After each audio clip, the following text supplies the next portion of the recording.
So we began talking last time about how cities came into Genesis, if you will. We'll do a brief review as we get started, as we work into this chapter.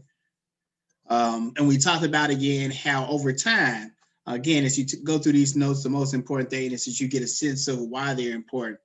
So across time, we saw that the rate of human beings living in urban environments is increased dramatically across the decades and centuries. But one of the things that you want to really make note of, Stephen, is how we see where this was at in 1800, where only 3% lived, a gradual increase over the next 150 years to 29%, a little smaller, by 1975.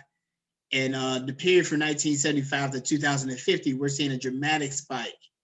And as you had spoke about last week, the consideration will have to be the extent that cities can really sustain this level of population, particularly in countries that are not quite as wealthy as the United States, Japan, Britain, and Germany, where you first began to see these cities emerge at this level, where we saw only a few mega cities in Tokyo and New York in 1950.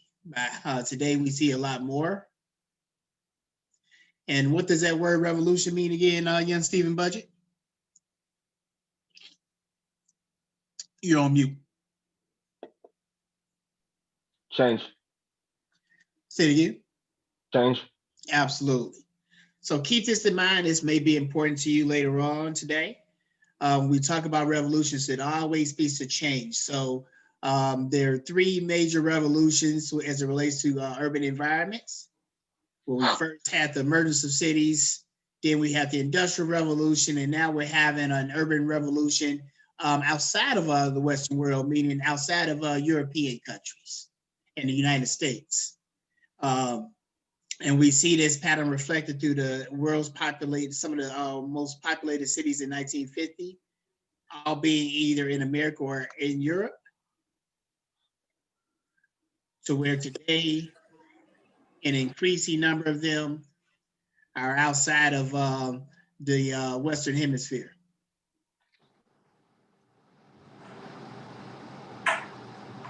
So we left off talking about, again, these terms, as always, when you see these concepts in italics, it's something that you always want to give a lot of attention to. We left off with these on Friday. I'll keep these up for a moment to allow you to take notes, and then we'll discuss them in more detail.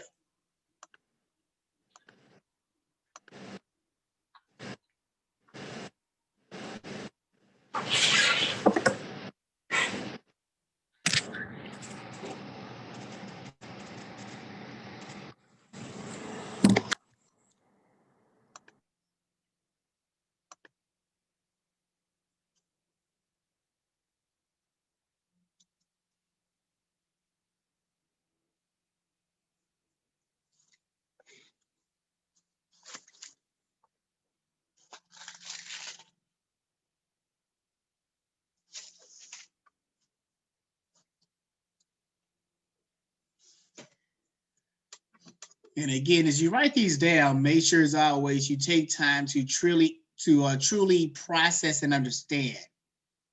It can be really easy when you see urban being the root word in all of these concepts. It can be really easy to mix these ideas up, but they have some differences and nuances to them that will be important for you to explain as we move forward in the class.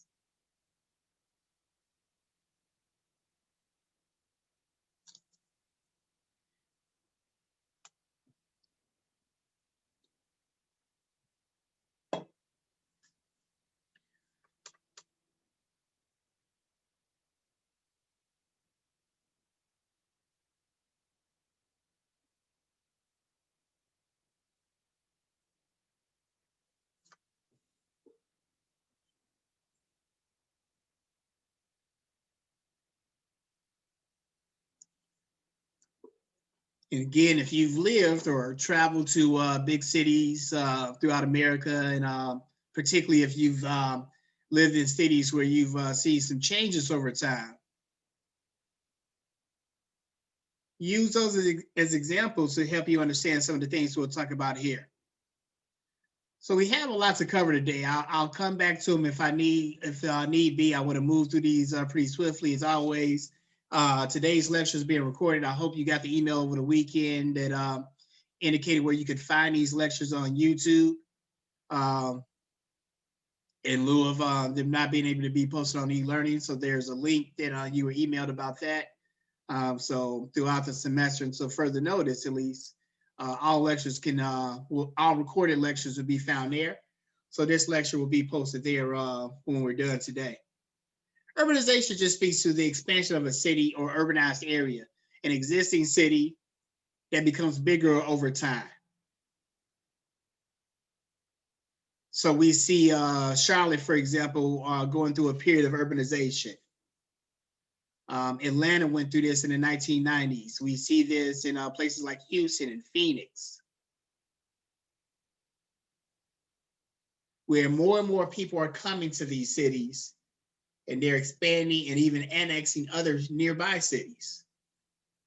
Why do you all think this is? Why do you think these processes occur?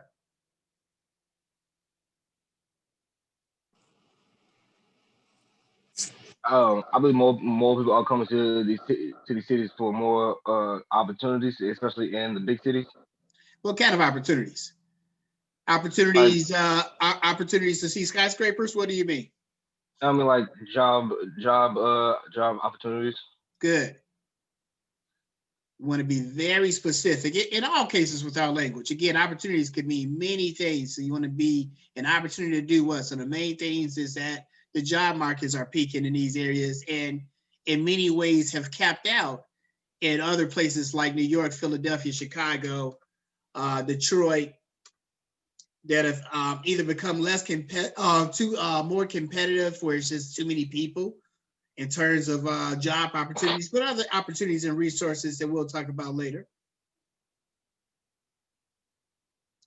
Or the job market. So again, many people came to Detroit to take advantage of working on the assembly lines and working in automotive plants. But over time, more and more of those manufacturers have gone to places where they can have more favorable corporate taxes in southern states. And even more have gone overseas where they can escape foreign high corporate tax, high salaries for their employees, and messy environmental regulations that big businesses also find costly at times. So urbanization, and this is where you see in China, for example, Stephen, many of those places are experiencing urbanization. So I talked about before how cities such as Karachi, Shanghai, Delhi, Lagos, these were not huge population centers through most of the 20th century. They've experienced urbanization because people need to go there because they want to find jobs. And much like we talked about with the Industrial Revolution, Charles, that people that were formerly farmers in China and India and Africa, now as those countries become more industrialized, they can't afford to farm on their own anymore. They may have had like incredible environmental degradation that made farming more challenging. So now they have to come to the big cities to compete for jobs like everybody else. And it's not always quite as welcoming as 1850 New York City or London or Berlin, which again, we're not very welcoming at all. Those are very harsh environments that are very different than what we think of today. So urban growth obviously spawns from urbanization, and that urban growth is the rate. So we can put a number on this, Charles, that an urban population or areas increase over a given period of time. So we can see the urban growth rate of Phoenix is 4% compared to an urban growth rate of 0.3% for Detroit.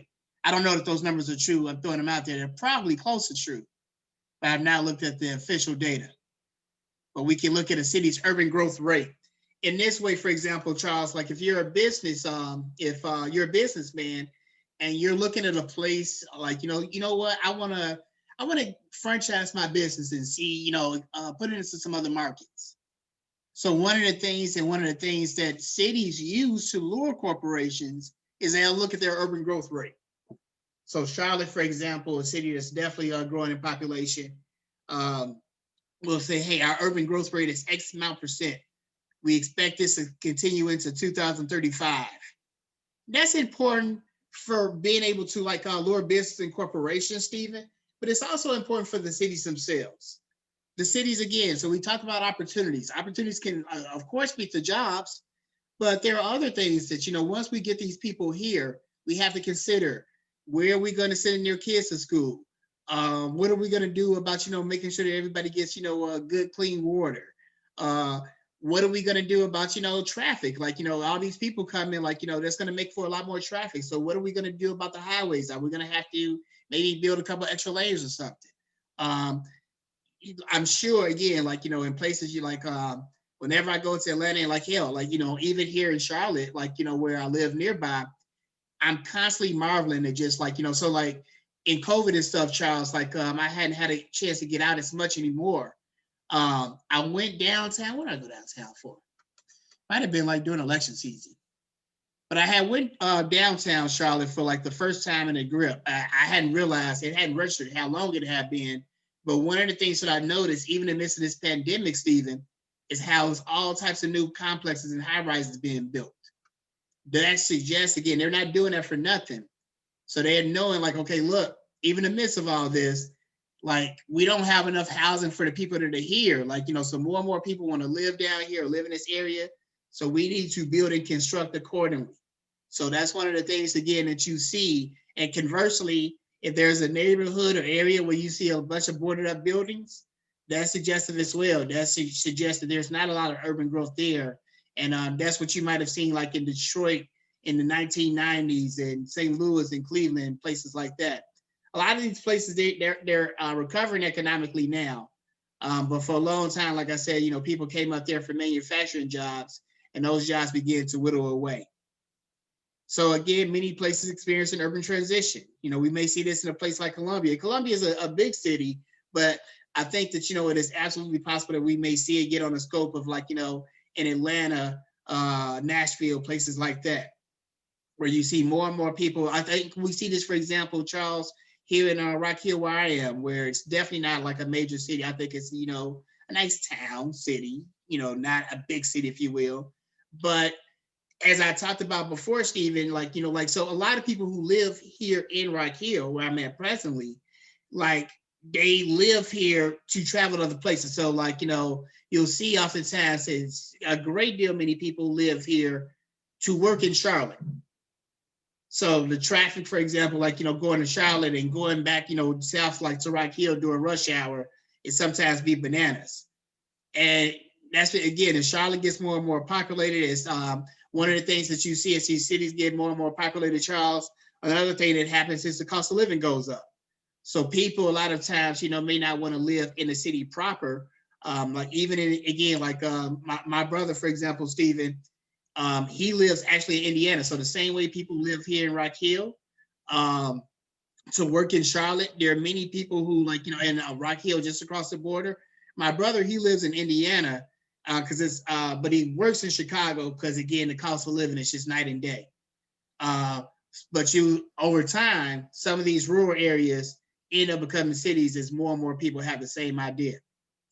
And then urbanism, again, one of the things, again, in social science majors that I'm sure you're aware of is the relationship between environment and how your thinking and your behavior. So urbanism, Stephen, just refers to the psychological consequences of being in the urban environment or in the midst of an urban transition. And that, again, like if you move to a large city, if growing up in a place like, New York or Philly or New Orleans, is gonna, make you see the world a certain way. Keep this in mind, right? Because, obviously these things are pretty clear cut now, but Charles, when cities first began, again, most human beings did not live in these kind of environments through most of our existence. So when cities first began to get populated in the late 1800s and the early 20th century, we would see like, people just behaving differently. We talked about again, like, the crime and things like that, but in many different ways. So one of the reasons why sociology in many ways developed as a social science is because people just like, man, these people are really different. They got a certain different edge about them. Like, why is this happening? And a lot of times they will try and explain it away by race or something like that. These Italians behave this way because they're just, there's something in their genes. These Irish people behave this way because it's biology.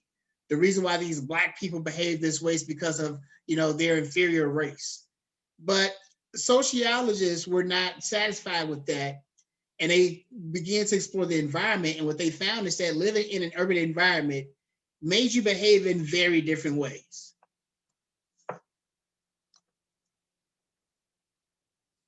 So as we talked about, right, as cities began to develop it 10,000 years ago, they became very important for a national, what's the word I'm looking for? The way that people were socialized, but national prestige, if you will, national growth.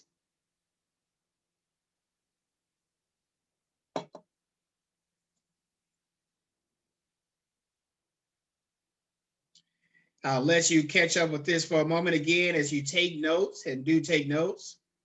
Make sure that you understand what you're writing down. Don't just write stuff down. Make sure that you're processing how these concepts tie together. Dr. Muhammad, why do you think people hate the word urban? I am not sure. I'm not sure that people do.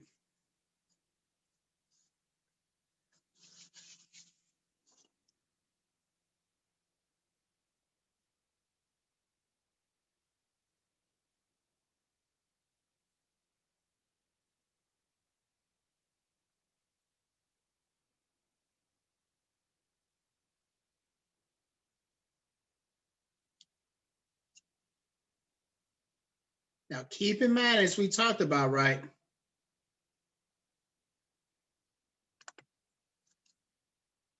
the role that basic access to resources plays in all of these discussions. Because what was the first thing that had to be secured in order for cities to be formed? Power. Say it again, Stephen. Power. Say it again. Power. Nope. Would it be resources of to expand on the cities? What a specific resource? Money? Nope. For cities to even be developed, and these are troubling things, right? This is a pretty simple and basic question, but the attention span is so strained at times that basic concepts like this become difficult to remember. Now, a solution to this is you got to look at stuff again and again and again and again and again. So I'll try and ask the question again in a different way. There is a basic human need that has to be met, or none of this stuff happens. It's really simple and basic. Water, shelter. No. Close. And the fact that we can't think of this again is suggestive of just how rich of a country we live in. And we ain't even got to think about this basic thing. It's amazing. Food, man, food. Do y'all remember we talked about the agricultural revolution last week? Yes, sir. All right.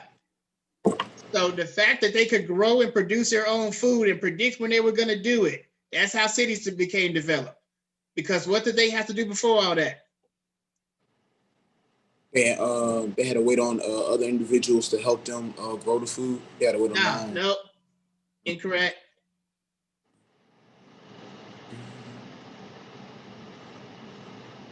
They had to keep constantly moving to where the food was. And what did they and how did they get the food?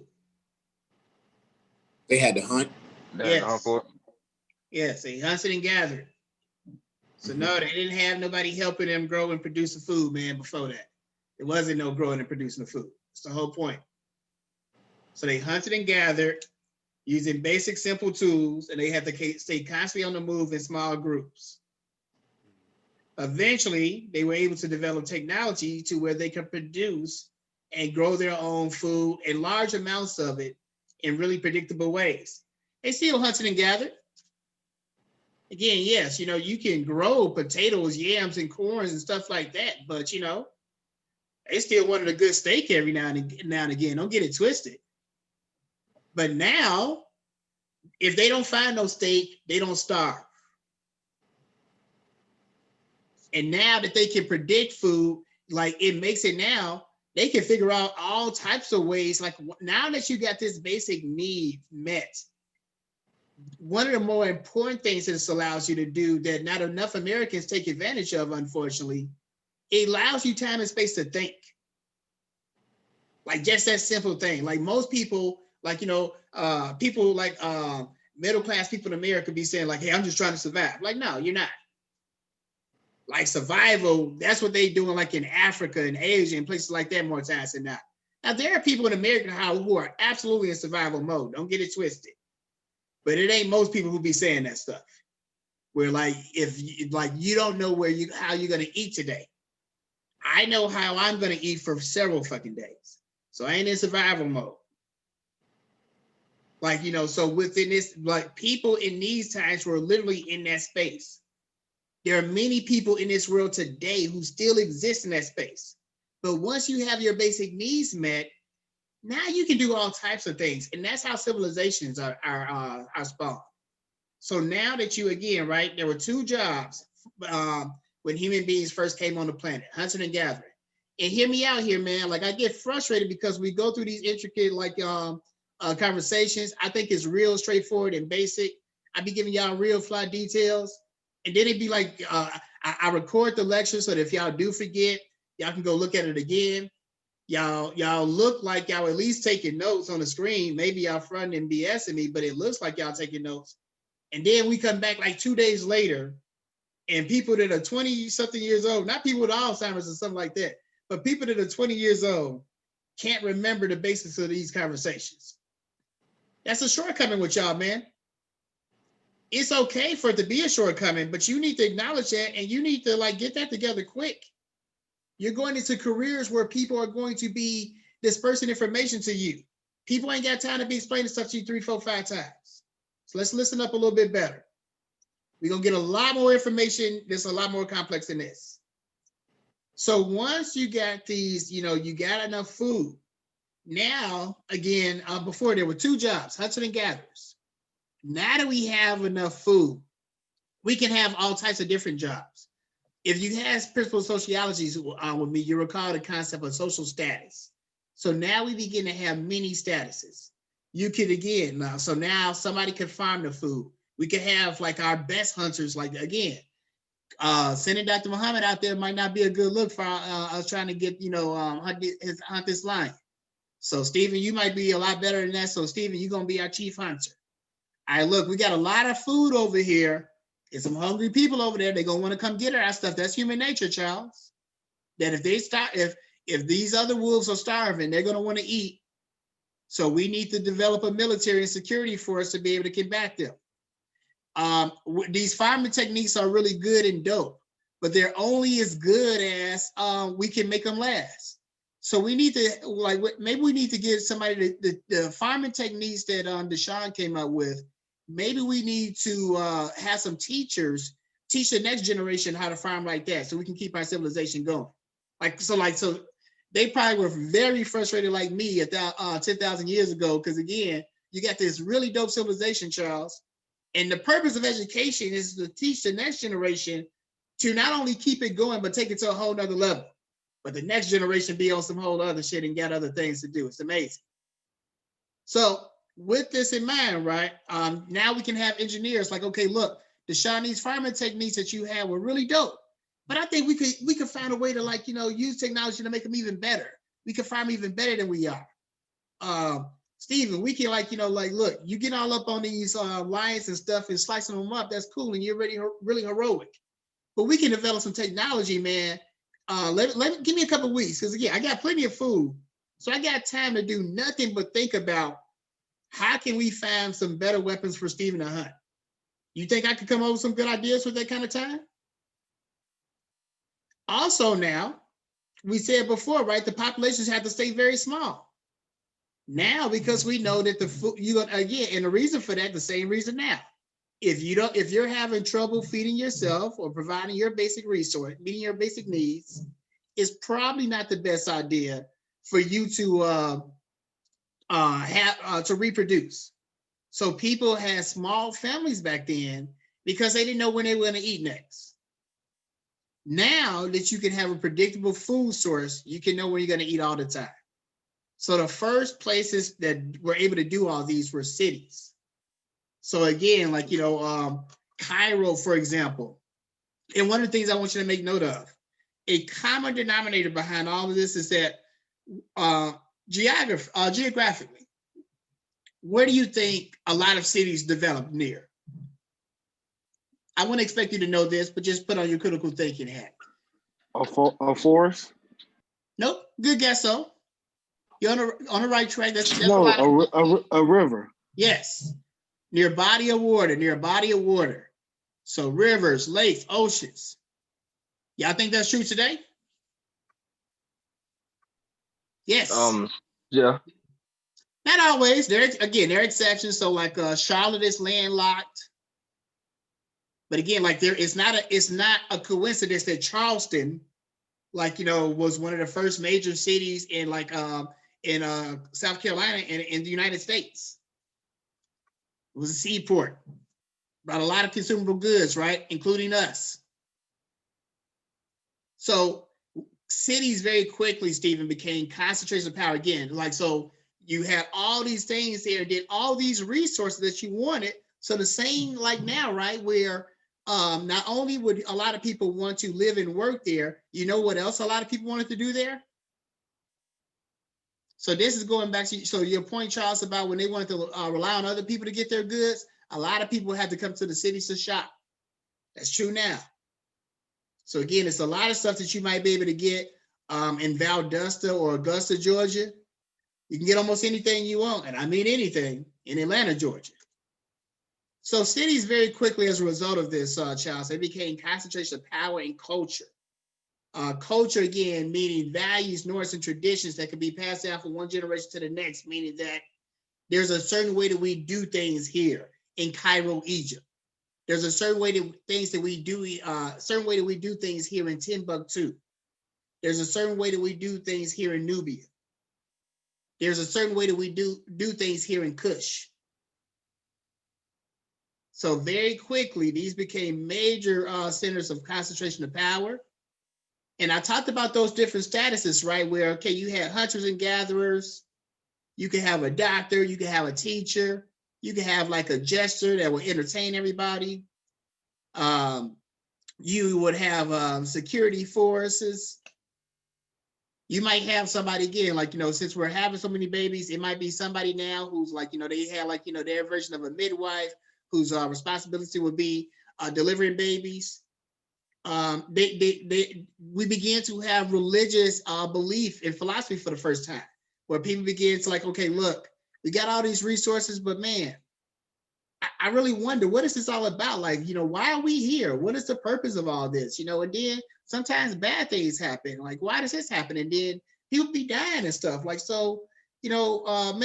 Charles, you can be our clergyman, and your job will be to try and give us meaning to all these, these existential things that we don't know.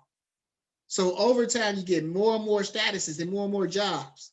Do you think that the cities valued all of these jobs equally? Do you think that every job was valued equally?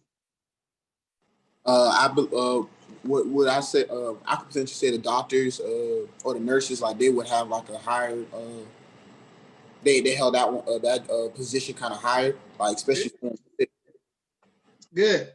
So before, right, when you had hunters and gatherers, for one, Charles, the group was very small, and most of the time, the people in your group consisted of kin folks.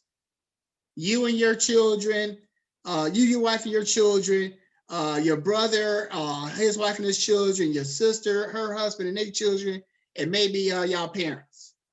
And y'all, that would be y'all husband gathering group, and y'all would go as a clique and go from place to place and hunt until y'all ran out of food. In that situation, like, you know, everybody was pretty much equal, Charles. Again, you didn't mind sharing, right? Because you knew these people. He was a fan. Nobody really had much. The only thing y'all really had was food and water. So you shared that pretty equally. It belonged to everybody.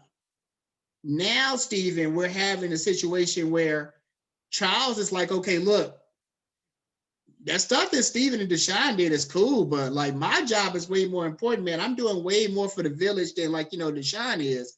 I should get more food than this dog. I should get more of this than this person, man, because I'm contributing this to the city. So this is where we first begin to have inequality. So even though we're getting more resources, Stephen, we're getting more of the pie, if you will.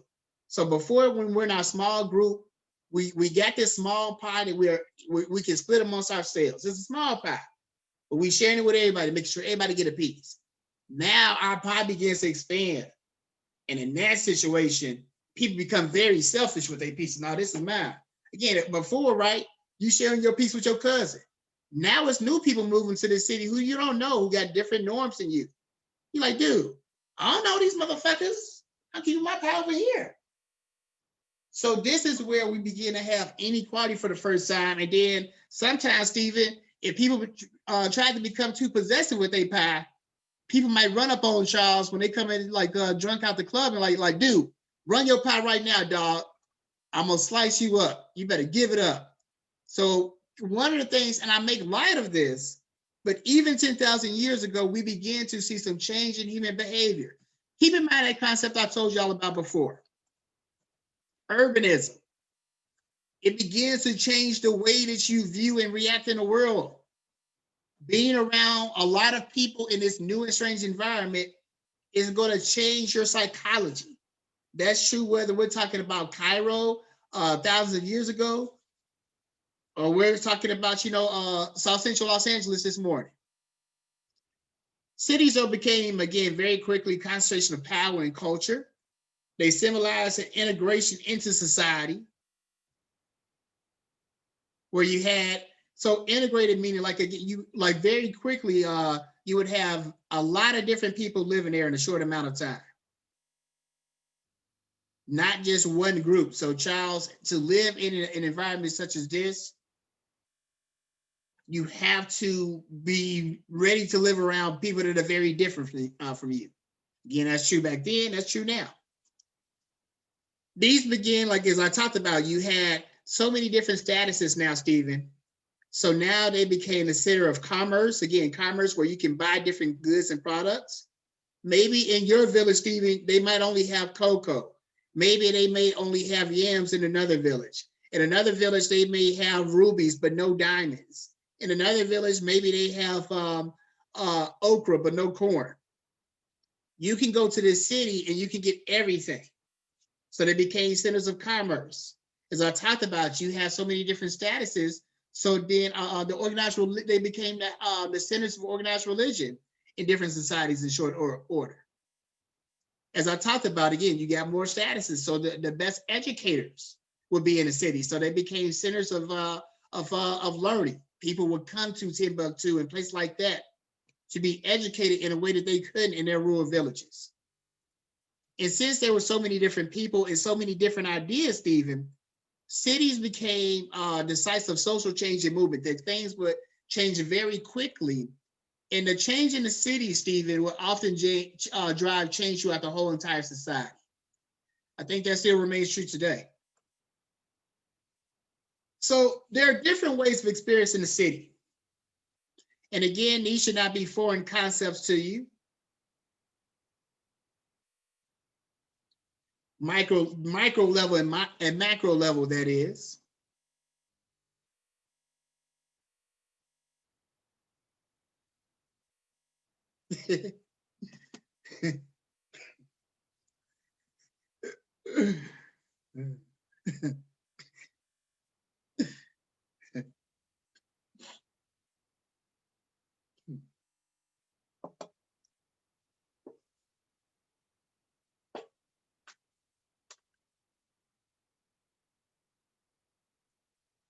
So, and this is true of all elements of social science, Stephen, that so like an issue like racism, there's institutional racism, which I'm sure you're familiar with, but there's racism that you may experience every day as an individual.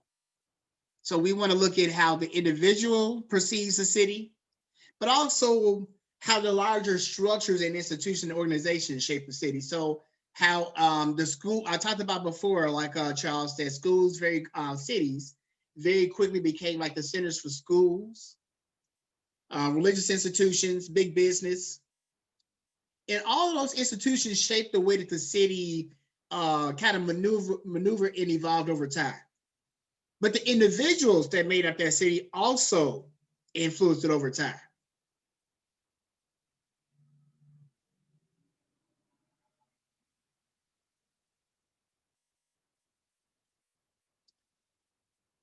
When you Does say anyone? individual, I'm sorry. Go when ahead. you say individuals, do you mean like celebrities and stuff? Absolutely not. Celebrities too, but no. I mainly mean everyday working people.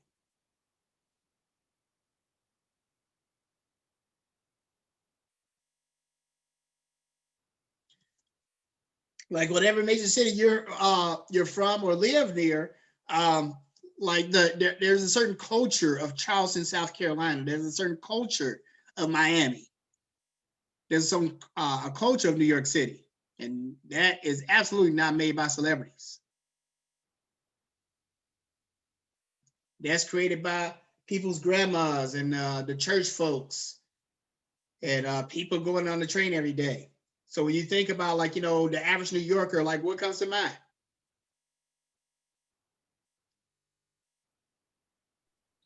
You said what? You said when we think of the average New Yorker, what comes to mind? Mm-hmm. I mean, I think of Riding the train. But tell me, give me some, how do they behave? ghetto. They definitely Oh. are train riders. That's true. Oh, so if you're talking about like how they interact, well, I can't Mhm. really speak on the city, but I know in the country, like everybody knows each other. Like, for example, But even if you've never been there, oh if yes, you sir. if you watch enough television, I Yes, can sir. act it out. there's a stereotype of a typical New Yorker that I'm sure that by this What's up, time in your man? life you've been exposed to, even if you haven't paid it much attention. Or like, are they rude? They don't really talk. Like they like to walk fast. Get about their day. Good, excellent. So that type of thing shapes like the New York City as much as Wall Street, or the United Nations or something like that organization, or or whoever the mayor is.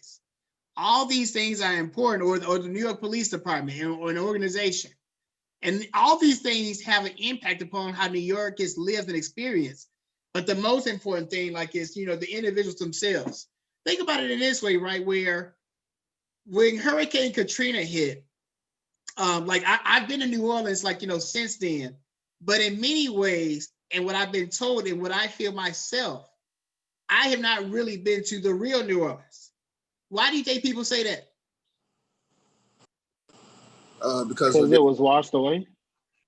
Because so many of the people that lived there and that made the city and gave it this unique flavor, like, end up being displaced. So a lot of people end up in Katrina, like, they went to Houston, they went to Birmingham, they went to Memphis, and a lot of those people stayed. They didn't come back. A lot of people, again, who lived in the area that was like, really disproportionately affected by the flooding, end up having to move to other areas. So in many ways, the city's a lot more corporatized. Big business really came in and took advantage of that opportunity, as happens a lot of times, quite frankly, in disaster capitalism. But what this speaks to, right, is that how people here, the micro level approach, how people perceive and interact in the environment of the city. So you need to look at how the individuals perceive the city, not just if you go to like, a board of trade and they have like some type of tourism thing that tells you about, hey, this is why you should come to Dallas and this is all the good things that's going on. Like, no, the people of Dallas will let you know. Think of it like this, right? If somebody wanted to come to Allen and everything, they could come to, again, to our admissions office, and they may get a micro level approach of how the university is run. The micro level approach, and there will be value in that, but the micro level approach will be how the students experience the university day to day. You know, within one of the reasons, for example, why admissions is very careful and deliberate about getting students involved in that process is that we know it's all types of things that, like, you know, we can't tell them. So the same way again, right? You have all these institutions, the legal system of the city, the police, company and police department, the political system, the economic system. So the same way again, like I told you, like the automotive industry in Detroit really influenced the development of that city. But the micro level approach insists that we look at how individuals experience and shape the city as well. That's why, like, you know, have y'all ever heard of the term a chocolate city? You said a chocolate city. These are places like DC and New Orleans, that they Black cities. Oh yeah, yeah. If you've ever been to Miami, like, that's an Hispanic city. It's a lot of different people that live there. That's an Hispanic city. So you need to understand that people be coming to Miami like, oh my God, like, you know, why isn't more stuff written in English? Like, dude, the individuals who live here shape the city. So you got to adapt to where you at. I would never forget my first time going to Disney World and I seen all the Black people speaking different languages. And now that I'm older, I know that they're Haitians, but when I was younger, I never understood that. Absolutely. I remember the hotel we stayed in Florida, even the channel was in Orlando, like even the channels was like in different languages. Yeah, absolutely. That's a good example. Yes, a lot of Haitian and Caribbean population more generally in Florida and the greater Miami area. Absolutely. And in that way, again, like, so that impacts, we talk about the resources you have. Where small things where if you're Haitian and you're coming to America, where can I go get some Haitian food? If you're Chinese and you want, like, again, Chinese, the food that people from China eat is very different from the Chinese food that we often order, you know, from various restaurants. So people may want to, like, you know, again, where can I find some real authentic Chinese food? If you're Jamaican, where can I find some real jerk chicken? And over time, a lot of what we'll refer to later, write this down, enclaves develop where within cities, people kind of have the, like, certain ethnic groups have like their own neighborhoods. So you don't mind me. Give me 1 second. Let me get through this because it's really important for what I'm going to roll out in a moment. So we talk about the micro level approach, right? Where the people that live in the city, they're the ones that define and give meaning to their environment. They view the city as a product of reciprocal influence of micro and macro factors, where as a Chicagoan, like we as Black people very much influence the culture and development of the city. But we're also, as Black people, affected in a different way in living in Chicago in a way that white people are not. This makes it where there's individual interpretation of what goes on in the city. So the same way, right, where wherever you're from, where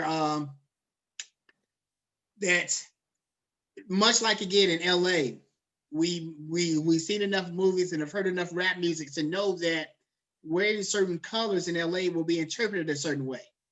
That if you go to Chicago, wearing your hat a certain way is interpreted a certain way. Understanding those kind of things is really important. So it'd be people going through these cities sometimes, Charles, that have no idea about these interpretations. It don't matter whether you know or not. You can still deal with the reality. So you may be wearing all red, Stephen, and you might not be no blood. All right. If you're in LA at the time and in the midst of the game where it may not matter whether you know or not. So again, having this understanding, and again, no matter what, I use those extreme examples, but I'm sure, again, in Charleston, in Columbia, in Norfolk, Virginia, in Dallas, in Houston, there are different things that are going on locally that, you know, I might come in and like, I may not know what's going on. What was your question? Very quickly, Deshaun. Oh, I was going to ask you how to spell enclaves, and I was also going to say, is Chinatown an example? Yeah, absolutely. That is one of the best examples, in fact. That again, you come, particularly again, a lot of times people come to the city. So the same way back 10,000 years ago, a lot of times people are coming to cities from foreign environments that are very different than the cities that they're coming to. So they want to have some sense of familiarity, some sense of community. So a lot of times you go to like, again, where people are already at. And then secondly, much like when you're talking about Chinatown and immigration of people from Asia, if you're talking about, you know, places like Little Italy, there's again, one in New York, one in Chicago. If you're talking about like, you know, so in Chicago, like we got an area called Greektown. We had an area that, you know, this is a prerogative, like this wasn't the official town, but it was called Jewtown. And people settled like, and then like Bronzeville was the area of Chicago that where all the Black people settled. And in the same way, Deshaun, like in all these cases, people wouldn't just be coming. So like my father, like, you know, they originally from Birmingham. My moms and pops, they didn't just go to Chicago like, ooh, we here. Like, so like in almost all these cases, somebody else came first. And they say, hey, dog, it's on it. Like, so my uncle, Robert Lee, he came to the shop first. He's like, hey, it's on it. Pop it up here. Like, it's like you can get mad jobs. The white people still crazy, but they're not quite as crazy as down there. Fall through. He's like, okay, cool. We gonna try that. And then they stayed. And they called some other people. Like, so generation, like I said, you know, like everybody from like Chicago, Detroit, St. Louis, Cleveland, New York, DC, everybody's family up there has roots in the South. And it became like, again, where, you know, the same thing that Italians would do. An Italian would come over to New York from Italy, get a job, and they would tell their peoples and they would come get them. The same thing that Hispanics do now. Like, you know, people be thinking that, you know, Hispanics are just coming randomly. No, dog.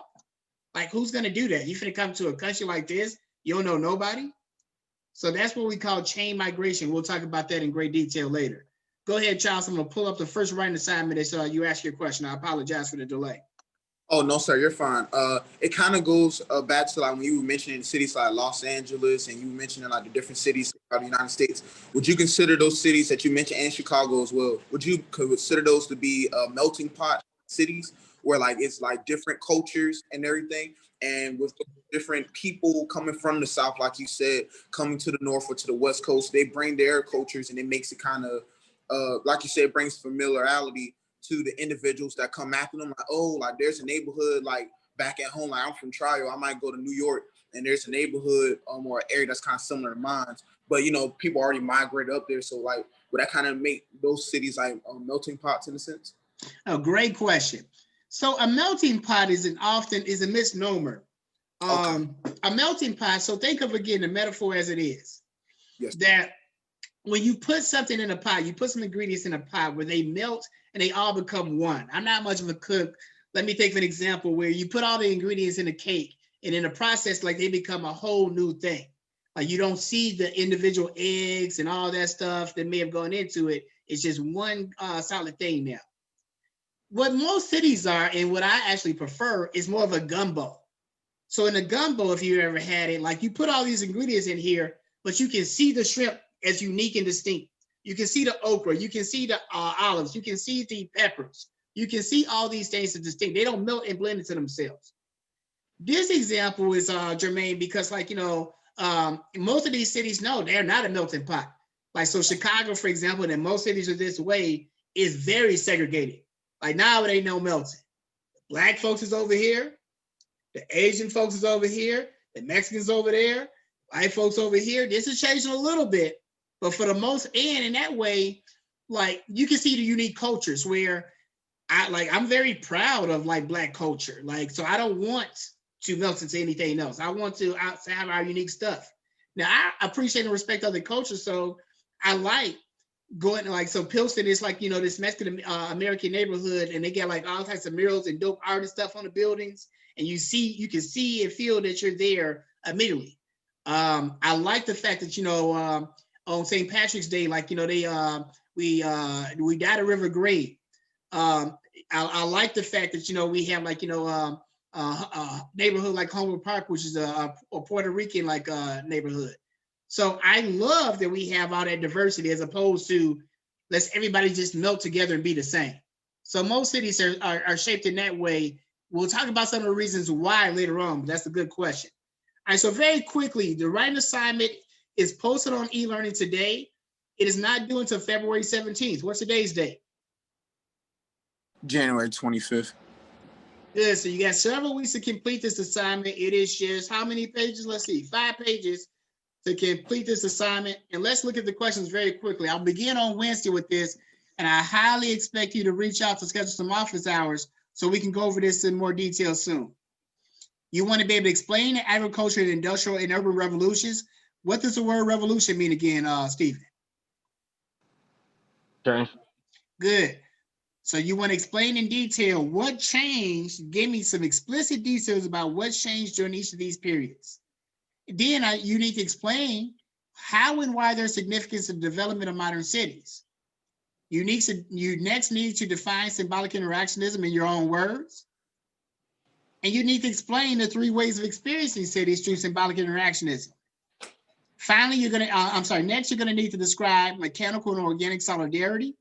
That's the concept that's in the textbook, which can be found in the library, in detail, and explain how these 2 models present alternative perceptions of urban and rural environments. We'll get into these concepts, but you don't have to wait for me. Finally, do some critical analysis explaining how these perceptions of urban and rural communities inform modern American politics, economics, and social life. This is actually the most difficult question, this last one, and the one in which I expect you to get most consultation with. The other questions can be found right there in lecture and in the book. But the final question, you may need to do some outside research. As always, students are highly encouraged to submit several rough drafts of this paper that we can go over until you get a 15 out of 15. Do you have any questions so far? Look it over in more detail. Again, I highly, I'll be disappointed if office hours are not scheduled by at least the end of the week to go over this a little bit more. And if you have any questions about anything, please don't hesitate to let me know. And make sure again, you hit the library sometime today or tomorrow if you have not already. Sir. If there are no other questions, again, this lecture will be posted onto the e-learning link I sent you over the weekend. You all have a wonderful afternoon. Yes, sir. You do Dr. the same. Muhammad, I have a question. Yes, sir. Please don't take me out. You did the email that you sent. The book is in the library, right? Yes. Okay. It's on reserve in the library. Okay. And the chain migration, that was when people moved to different cities to work and move to work, basically. When people move their families and stuff to different cities. But no, chain migration involves one person coming, they kind of set up for themselves and get a good opportunity. And then once they get themselves established, they call some other family members up with them. So you move to Dallas, you get a really nice job set up. And you're like, hey, I know it's been kind of hard there in Charleston, but it's a lot of really good jobs here in Dallas. The housing's a lot cheaper. You can get more land. The schools are better. The football team is way liver. Right, Stephen?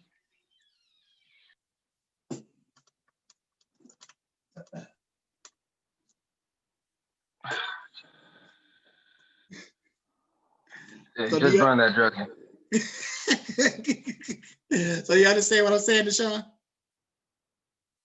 Yes, sir. Yes, sir. But we'll go over that in much more detail as we go forward in the chapters. Review the syllabus. Start on this assignment today. I'll see y'all on Wednesday. All right.